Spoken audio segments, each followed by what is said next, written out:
नमस्कार, beyond news में आपका स्वागत है। मैं काशिफ हुसैन। आइए जानते हैं जनता से कि दानिश अली को जो गाली दी और पानी शब्द का इस्तेमाल किया है, उसको जनता किस नजरिए से देखती है? नजरिए से क्या, देखिए, ये भाजपा वाले जो है इतना गुंडाई पे उतर आए हैं, यानी बदतमीजी पे उतर आए हैं, क्योंकि बौखला गए हैं, एकदम पगला गए हैं। और इनको ये पता हो रहा है कि अब हम कुछ कर नहीं पाएंगे, सरकार 24 में बना नहीं पाएंगे, ना हमारा एवीएम काम करेगा, ना हमारे दलाल काम करेंगे। इसीलिए जो है ये अपने आदमियों को पूर्ण रूप से छूट दे रहे हैं, शासन प्रशासन को पूरा छूट दे रहे हैं, क्योंकि आचार्य संहिता लगने से पहले पहले ये अपनी पूरी तरीके से अपनी बदमाशी को कायम करना चाहते हैं, हिंदू मुसलमान की लड़ाई लड़वाना चाहते हैं। और हम ये समझिए कि कांग्रेस एक ऐसी सरकार है भैया, जो हिंदू मुसलमान सबको साथ लेके चलती है और सबका ध्यान देती है। किसानों का कर्जा माफ करने का काम किया तो भी कांग्रेस ने काम किया, लाइट का बिल माफ करने का कांग्रेस ने किया। ये भाजपा वाले केवल गरीबों को सताना, नौजवानों को सताना, हमारी बहन बेटियों को मजाक बना लेना, हमारी माताओं बहनों कह के हमारी माताओं बहनों के जेवर तक कह गिरवी रखे हैं। आज हमारी बेटियां कुमारी बैठी हैं, हमारी बेटियां आज कुमारी बैठी हैं, उनकी शादियां नहीं कर पा रहे हैं, क्योंकि अब हम भाई लोग बेरोजगार हैं, तो हम कहाँ से बहन की शादी कर पाएंगे, हम अपनी बेटी को कहाँ से पढ़ा पाएंगे। लेकिन मोदी जी तो कह रहे बेरोजगारी भत्ता भी दे रहे हो, मोदी जी कह रहे हिंदुस्तान में बेरोजगारी ही नहीं है।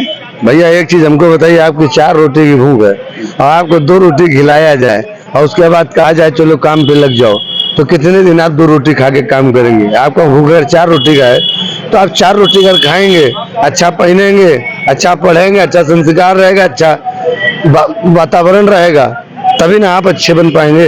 जब आपका वातावरण ही खराब कर दिया जाएगा, आपके बीच में जब बेरोजगारी कर दी जाएगी, महंगाई कर दी जाएगी, भ्रष्टाचार कर दिया जाएगा, तो आप एक दलदल में, जैसे लोग आग में नहीं जलते हैं, एक शमशान भर दिखाई देता है। ये हिंदुस्तान शमशान भर दिखाई देता है। और इस शमशान से निकलने के लिए, हमें प्यार की ज्योति जगाने के लिए, एक प्यार की अलग जगाने के लिए, गांधीगिरी को फिर से लाने के लिए आज हमें फिर से इंडिया सरकार को समर्थन करना है, क्योंकि वो चाय बेचने वाला देश का प्रधानमंत्री बन सकता है भैया मेरे। तो हम कहते हैं कि प्रधानमंत्री का बेटा है, पढ़ा लिखा है, राहुल गांधी। आपके प्रधानमंत्री राहुल गांधी को हम लोग बनाना चाहते हैं और देश की बहन बेटी माँ सबको सुखी देखना चाहते हैं। हमारे पास मेला भी होगा, हमारे पास बैल भी होंगे, हमारे पास गाय भी होंगी, हमारे पास भाईचारा भी होगा, लेकिन इन्होंने तो सब कुछ खत्म करके रख दिया है। गरीबों की आत्माओं से खेलने का काम कर दिया है। आज गरीब की एक हाय है जो मोदी जी बाय बाय है। लेकिन ये बताइए, आपने जो कहा कि गुंडागर्दी ज्यादा बढ़ गई है, योगी जी तो कहते हैं गुंडागर्दी कम हुई है। देखिए, पहली चीज नौकरी दे नहीं रहे हैं, जो लोग रिटायर हो रहे हैं उनके घर में भी लोग चाहते नौकरी मिले, ये संविधान में लगा रहे हैं, लोगों को संविधान में लगा रहे हैं। तो उसी पुलिस वालों को जो है डंडा और राइफल दे दिए हैं, फुल परमिशन दे दिए हैं कि अगर कोई कुछ भी करे आप मारो, बंद करो। क्योंकि यूपी में सेंट्रल की गवर्नमेंट में भी इन्हीं का राष्ट्रपति है, केंद्र में इनका प्रधानमंत्री है, यूपी में इनका मुख्यमंत्री है, चारों तरफ से फायदा इन्हीं का है। तो 5 उंगलियां इनकी घी में है। 2024 एक ऐसा मुद्दा, ऐसा मौका है तो जनता अपनी आवाज उठाती है, जनता अपनी बात को बताती है। आवाज उठाना और तो जनता का जो है एक ये रूप जो है भी देखिएगा, 2024 में एक ऐसा विकराल रूप होगा कि मोदी जी भी सोचेंगे कि हाँ, जनता से खिलवाड़ करना हमारे लिए कितना महंगा पड़ा। हम ये कहना चाहते हैं कि हमारे राजीव गांधी जी का एक गाना बहुत पसंद था, कहते थे, किसी ने कहा है मेरे दोस्तों, बुरा मत कहो, बुरा मत देखो, बुरा मत सुनो, बुरी है बुराई मेरे दोस्तों, बुरा मत कहो, बुरा मत देखो, बुरा मत सुनो। तो इसी के साथ मैं अपनी बात का प्रणाम करता हूँ और इंडिया का समर्थन करता हूँ। राहुल गांधी को पीएम बनाएंगे। बाकी आप भाईजान को पूछिए। भाजपा के नेता ने उसको आप किस नजरिए से देखते हैं? कटुआ भी कहा है, अपमानी शब्द भी कही। तो जिसका मुखिया ही ऐसा हो, उस पर आप कैसा और सोच सकते हैं? सोनिया गांधी के बारे में 20 करोड़ की हीरोइन है, न जाने और क्या क्या कहा गया, मनमोहन को क्या क्या कहा गया, है ना, रेणुका गांधी को शूर्पणखा कहा गया। तो आप इस तरीके, रेणुका चौधरी को, सॉरी, उनको कहा गया, लालू यादव के परिवार को, परिवारवाद की बात को, अखिलेश यादव की, तो इनके तो जिसका मुखिया ही नरेंद्र मोदी प्रधानमंत्री इस तरीके का आचरण वाला हो, ऐसे में किसी मंत्री या सांसद या विधायक की अगर इस तरीके की भाषा, तो ये कोई बहुत बड़ी बात नहीं है। और इस तरीके का ये आचरण सिर्फ और सिर्फ सत्ता हथियाने के लिए करते हैं। ये हिंदू मुस्लिम जिन्ना पाकिस्तान या इस तरीके की टिप्पणियां करके ये माहौल को गड़बड़ करके सत्ता में काबिज होना चाहते हैं। इनके पास अपना कोई वो वजूद नहीं है। शिक्षा, रोजगार, स्वास्थ्य, महंगाई, नौकरियां, इस पर ये बात नहीं करेंगे। इनसे जब भी बात करेंगे तो ये इसी तरीके की बातें करेंगे, इसी तरीके की बातें करेंगे जिससे सांप्रदायिक माहौल खराब हो और इन्हें सत्ता में आने में तकलीफ न हो और ये आसानी से उस पर काबिज हो जाए। क्या आपको अच्छा लगता है कि बीजेपी माहौल खराब करने की कोशिश कर रही है? नहीं करती तो कैसे है? 9-9.5 साल से सत्ता में। आप इनके पहले 5 साल को उठाकर देख लो तो इन्होंने 2013 में जिस तरीके से किसानों को, जाट किसानों को और मुस्लिम किसानों को लड़ाने का भरकस प्रयास किया, उस पे ये 2014 जीते। 2019 में इन्होंने जवानों को मरवाने का काम किया। सतपाल मलिक ने आगाह भी किया था, मगर इन्होंने 5 वो गाड़ियां नहीं, 5 प्लेन नहीं भेजे, इससे हमारे 42 जवान मर गए। 2019 को उसने यूं साधा। अब की वो है कि हिंदू के नाम से हटके ये सनातन के नाम पे आ गए कि सनातन खतरे में है। तो ये इसकी पार्टी का एजेंडा। देखो, इन्होंने करना कुछ नहीं, इन्होंने याशियां करनी है, पैसे लेके अमेरिका की फर्स्ट लेडी को करोड़ों का हार देना है।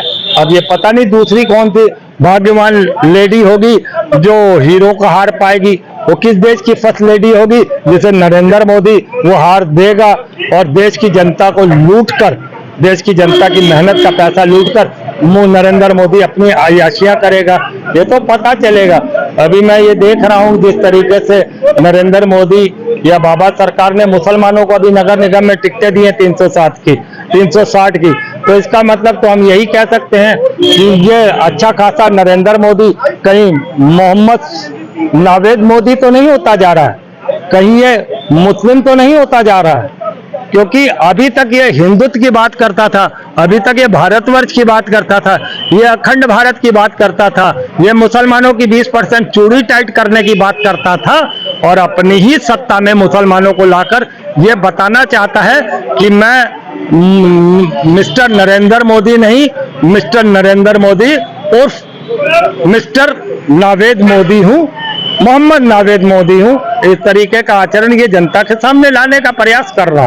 और कोई सवाल? क्या लगता है ये जो इन्होंने एक टिप्पणी की, कैसे कोई कार्रवाई करेगी बीजेपी? 9.5 साल तक कोई कार्रवाई हुई किसी पर?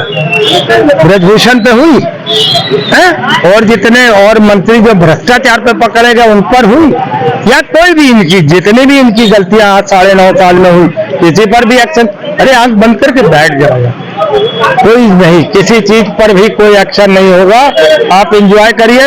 अभी आज ब्रजभूषण ने कहा है किसकी हिम्मत है जो मुझे टिकट ना दे दे, सीधा सीधा नरेंद्र मोदी को उसने चैलेंज कर दिया और आप हमसे पता नहीं कैसा बेहुदा सवाल कर रहे हैं। आज मालूम है ब्रजभूषण ने कहा क्या है कि किस पार्टी किसकी हिम्मत है, तो हिम्मत से तो कर नरेंद्र मोदी ही सामने आता और तो कोई आता नहीं, उसकी ही चलती है सब कुछ। तो ब्रजभूषण ने खुलेआम कहा है कि किसकी हिम्मत है जो मुझे टिकट न दे। तो नरेंद्र मोदी को तो शर्म से चुल्लू भर पानी में डूब के मर जाना चाहिए। खुलेआम तुमको वो चैलेंज कर रहा है और तुम उसका कुछ भी नहीं बिगाड़ पा रहे। इसका मतलब क्या है कि तुम्हारी सरकार में गुंडों का एंट्री है और आम आदमी जो सज्जन नेता है, मंत्री हैं, एमएलए हैं, एमपी हैं, उनको दरकिनार किया जाएगा। उस पार्टी में सिर्फ और सिर्फ गुंडों की सरकार रहेगी, गुंडे लाए जाएंगे। इसका जीता जागता उदाहरण ब्रजभूषण है। जैसे चर्चा ने बताया कि सरकार में से गुंडे रह जाएंगे, ये आप इस मामले में क्या कह रहे हैं? विपक्ष वाले बहुत आरोप लगाते हैं, उनका काम ही है सुबह से शाम तक आरोप लगाना। माननीय प्रधानमंत्री नरेंद्र मोदी जी एक गरीब परिवार से निकल के आए हैं और चाय बेचने से लेकर प्रधानमंत्री की कुर्सी तक कांग्रेस का क्या है, एसी में बैठने वाले लोग ये चाहते हैं कि एक परंपरा जो चली आ रही है एक ही परिवार से बनते रहें। और रह गई बात गुंडों की, सबसे ज्यादा गुंडे किसके सरकार में थे? आप देख लो, समाजवादी पार्टी के सरकार में सिर्फ यादव जमीन कब्जा करते थे। जब से भाजपा की सरकार बनी है, गुंडे या तो प्रदेश छोड़ के भाग गए, या तो इनकाउंटर हुआ, या तो जेल में है। आप कुछ अच्छाइयां भी गिना दो, विपक्ष वाले सिर्फ सुबह से शाम तक बदनाम करने की कोशिश कर रहे हैं। और भाजपा के जो स्कीम है उसकी वजह से वो 2 बार चुन के आए, 14 में आए, 19 में आए हैं, और 24 में भी चुन के आएंगे। कैसे आएंगे वो बता रहा हूं मैं। 80 करोड़ जनता को राशन दिया है कोरोना काल में। अगर वो राशन नहीं मिलता तो ये कोरोना का विकराल रूप बढ़ जाता। हाँ, 80 चलो हो गया। उसके बाद क्या है, पक्के मकान दिए हैं लोगों को। जो संसाधन कोरोना के बाद पूरे विश्व में जो आर्थिक मंदी उभरी है उसको माननीय प्रधानमंत्री जी ने कंट्रोल किया है। ये बात नहीं बताएंगे जनता को। ये रह गई बात, तो कोई भी गुंडा इस सरकार में, चाहे पार्टी का हो चाहे विपक्ष का हो, सब पे कार्रवाई हो रही है। ऐसा नहीं है आप वो जो है उसके अध्यक्ष पद से हटे कि नहीं हटे? आप बताओ, कार्रवाई हुई कि नहीं हुई उनको, जिनका नाम ले रहे हैं माननीय ब्रजभूषण सिंह जी का? आपका क्या कहना है? देखिए, भारतीय जनता पार्टी का इतिहास उठा के देखें तो वो मैनिफेस्टो में तो बेहतर बातें करती है लेकिन जमीन पे काम नहीं करती है। भैया कहना है वो जनता जो है, मेरी बात सुन लीजिए, पूरे गांव में घूम रहे हैं। इनके कार्यकर्ता रोड पे, चौराहे के चाय की दुकान पर बैठ के सरकार बना रहे हैं। देखिए, भारतीय जनता पार्टी इन्होंने जो बड़ा आरोप लगाया था भारतीय राष्ट्रीय कांग्रेस पे कि उसने 60 साल लूटा है, 65 साल लूटा है। हमारा गणित थोड़ा ठीक नहीं है, गलत नीतियों की वजह से। सुन लीजिए मेरी बात। इन्होंने कहा भारतीय जनता पार्टी ने आरोप लगाया कांग्रेस पे कि उसने 60 साल लूटा है। आपको मैं बता दूं कि अभी लेटेस्ट एक आंकड़ा आया है, उसमें भारतीय राष्ट्रीय कांग्रेस का जो कोष है, कोष में जो बजट है या उसमें जो लोगों का पैसा आया है वो 150 करोड़ रुपए का है। भारतीय जनता पार्टी का जो कोष है उसमें 6000 करोड़ रुपए अभी लेटेस्ट डाला गया है। अब कहां से डाला गया है ये या तो डालने वाले लोग बताएंगे या तो फिर भाजपा ही बताएंगे, कौन बता सकता है? तो कोई नहीं। सुन लीजिए मेरी बात, से ज्यादा ये जो 2 करोड़ रुपया देती है लोकसभा के चुनाव लड़ने के लिए। जो लूट रहे हैं लोग वही तो देंगे ना डोनेशन। और दूसरी बात ये है कि आपकी नियति ही ठीक नहीं है।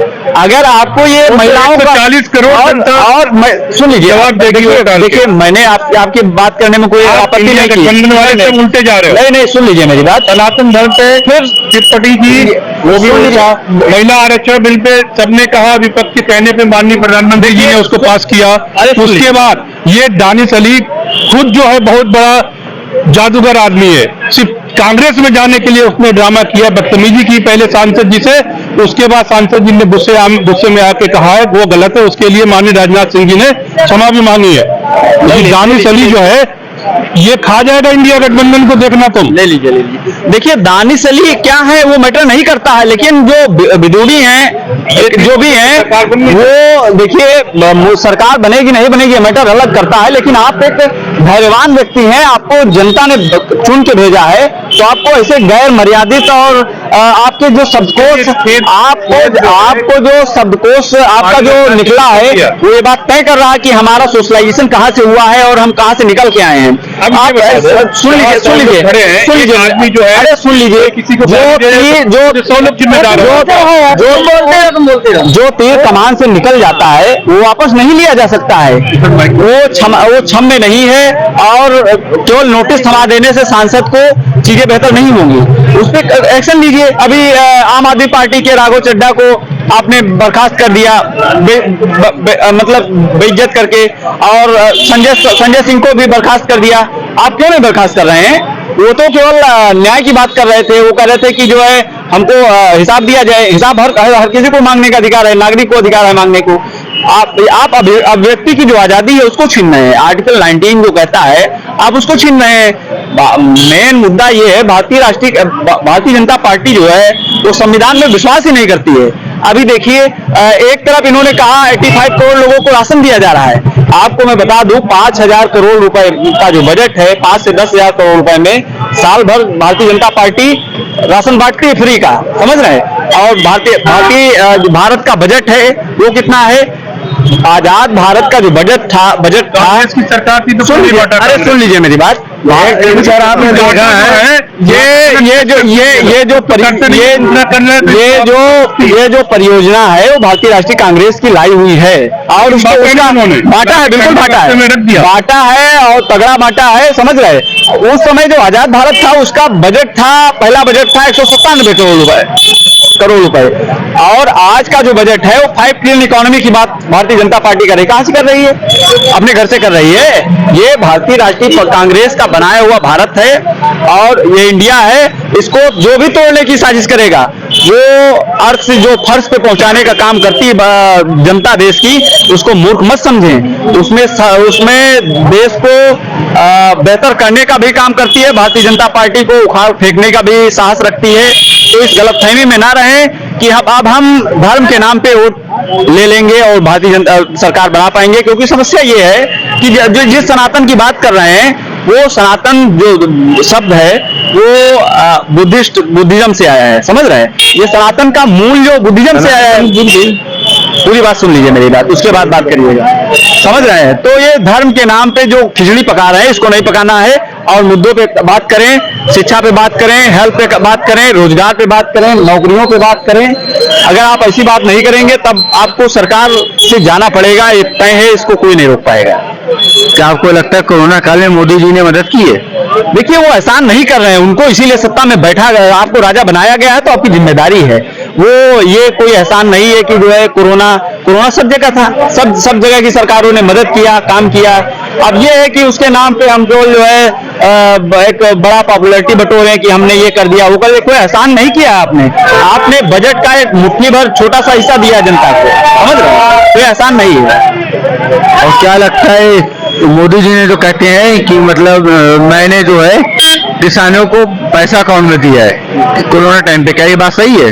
नहीं, देखिए वो एक नीतियां होती हैं, आप कितना ले रहे हैं उसके बाद एवज में कितना दे रहे हैं। जो 400 का सिलेंडर था 1200 का दे रहे हैं, जो रिफाइंड तेल 60 रुपए लीटर था वो आप 170 रुपए 80 रुपए लीटर दे रहे हैं। जो सरसों का तेल 90 रुपए लीटर था वो आज 200 रुपए लीटर चल रहा है।